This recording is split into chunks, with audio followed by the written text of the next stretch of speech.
What does inclusive leadership look like? And how can we get better at practicing it? My name is Wei Zheng. I am the professor at the School of Business at Stevens Institute of Technology. I have the great honor of serving the role of Richard R. Rossett Endowed Chair in Leadership. My research, teaching, and external engagement focus on how to develop inclusive leaders who foster a sense of belongingness and authenticity in their work environment. The reason why I focus on this topic is that leading inclusively is becoming a necessary rather than a nice-to-have set of skills for leaders. Our workplace is becoming more diverse, but scientific evidence has shown that having diverse individuals in a team or organization does not automatically increase creativity and performance. What makes a difference is how individuals are brought together and how much their voices and talents are heard and integrated into the collective. Research has found that in an inclusive environment where people experience belongingness and authenticity, they're more engaged at work, more likely to help others, perform at a higher level, and experience higher job satisfaction and more well-being. At the same time, inclusive organizations outperform less inclusive ones in terms of making better business decisions, having higher customer engagement, better capturing new markets, generating higher innovation, and enjoying higher profitability. A big question my research targets to answer is what inclusive leaders do.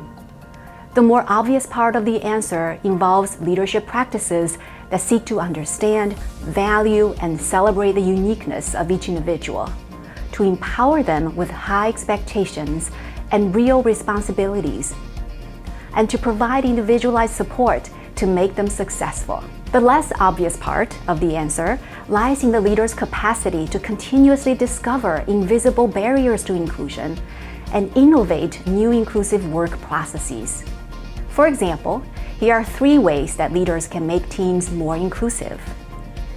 Number 1, meetings are often dominated by the most vocal or extroverted members, even if a leader suggests that anyone can contribute. A more inclusive meeting will happen if the leader assigns every team member an agenda item. They can be big or small. This way, each person has a voice at the meeting to share their contributions and achievements. The second way a leader can be more inclusive is in task allocation. Critical projects are often assigned to those whom a leader is most familiar with, which can lead to privileging certain members over others if this occurs repeatedly. A more inclusive practice would be to assign projects to team members a leader is familiar and unfamiliar with. Pair them together. This makes room for a wider variety of perspectives, increases exposure of different members to critical work experiences, and allows the entire team to grow. The third way a leader can be more inclusive is through more individualized performance feedback. When giving performance feedback, a leader may give the same level of feedback to each member, which may be sufficient for some while deficient for others. A more inclusive review is to give more information to the underrepresented members because their informal social networks may be smaller, their understanding of implicit expectations may be less clear, and their competencies may be more likely to be called into question. More feedback and more information will help all team members have equal opportunities to succeed. Inclusion does not need big, dramatic gestures, but steady accumulations of small wins. These streams of small wins will build up inclusion in a sustainable way.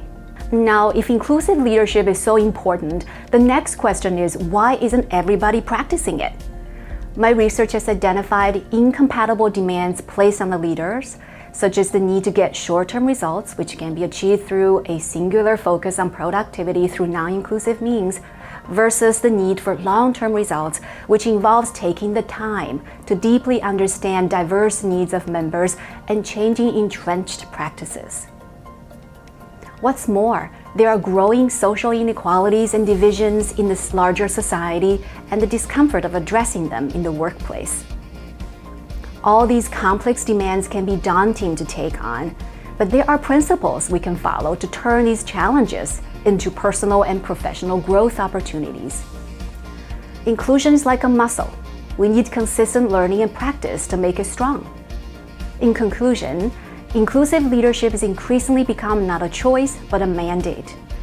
Given our experience through the pandemic, the geopolitical conflicts at a global scale, and the social polarization in our communities, organizational leaders are expected to understand the needs and desires of diverse members, to create common goals that align diverse interests, and to answer the demands of diverse stakeholders from inside and outside the organization. To be inclusive is to be committed to human well-being, thriving, progress, and peace. I hope to cross paths with you in our joint inclusive journeys.